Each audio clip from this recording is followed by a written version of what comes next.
여러분, 만약 일본의 국보가 사실은 한국에서 제작된 것이라면 어떨까요? 오늘은 그 놀라운 진실을 전해드리겠습니다. 1600년 전 바다를 건너 일본에 전해진 신비로운 칼. 일본에서는 1000년 넘게 신성한 보물로 모셔왔지만 그 칼에 새겨진 글자를 자세히 들여다보면 충격적인 사실이 드러납니다. 바로 그 칼은 한국에서 건너온 것이었다는 점이죠. 이 칼의 이름은 칠지도. 양쪽으로 3갈래씩 총 6개의 가지가 뻗은 독특한 모양의 칼입니다. 일반적인 무기와는 전혀 다르고 전투용이라기보다는 상징적인 의미가 강했습니다. 기록에 따르면 칠지도는 백제왕이 일본의 외왕에게 하사한 칼로 알려져 있습니다. 즉 군사적 위협이 아니라 외교적 선물, 그리고 우와 권위를 상징하는 증표였던 것이죠. 그만큼 칠지도는 단순한 철검이 아니라 고대 한일 관계를 보여주는 역사적 열쇠라고 할 수 있습니다. 그렇다면 일본은 그동안 이 칼을 어떻게 여겨왔을까요? 칠지도는 일본 나라현의 이소노카미 신궁에 보관되어 왔습니다. 이 신궁은 일본에서 군사를 담당하던 유력 시족인 모노노베시의 시족신을 모신 곳으로 일본 고대 군사력의 상징 같은 곳이었습니다. 일본에서는 오랫동안 칠지도를 자신들의 고유한 역사적 상징물로 여겨왔습니다. 또한 칠지도에 새겨진 명문 해석을 두고는 여러 해석이 존재했죠.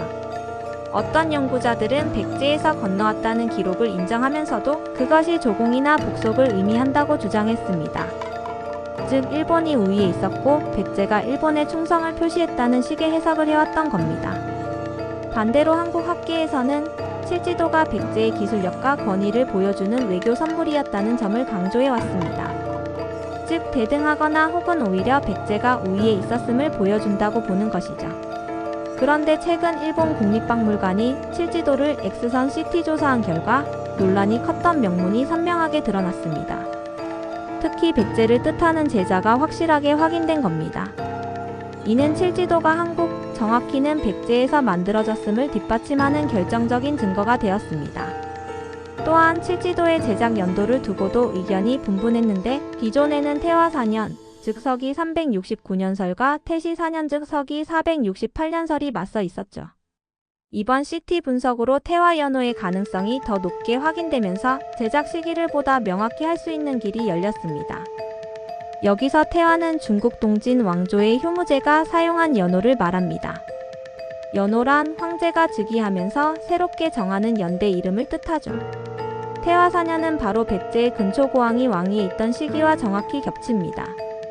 이 기록은 단순한 날짜가 아닙니다.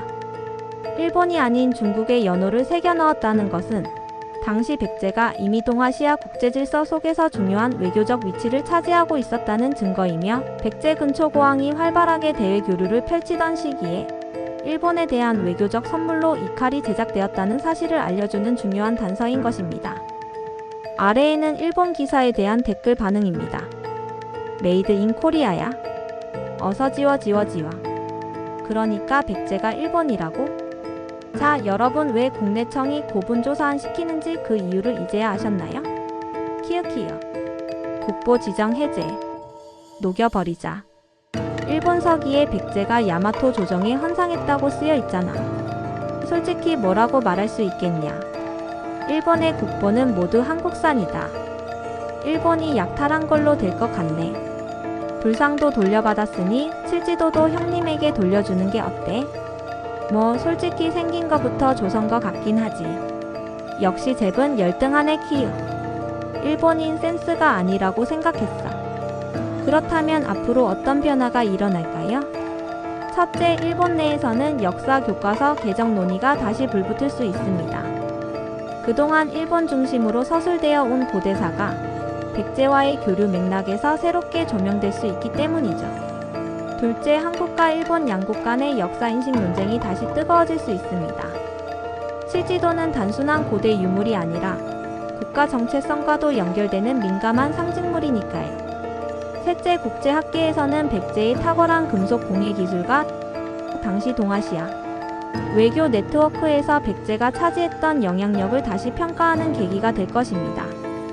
어쩌면 앞으로는 칠지도가 단순히 일본의 국보가 아니라 동아시아 공동의 역사 유산으로 다뤄져야 한다는 목소리도 나올지 모릅니다. 역사는 고정된 것이 아닙니다.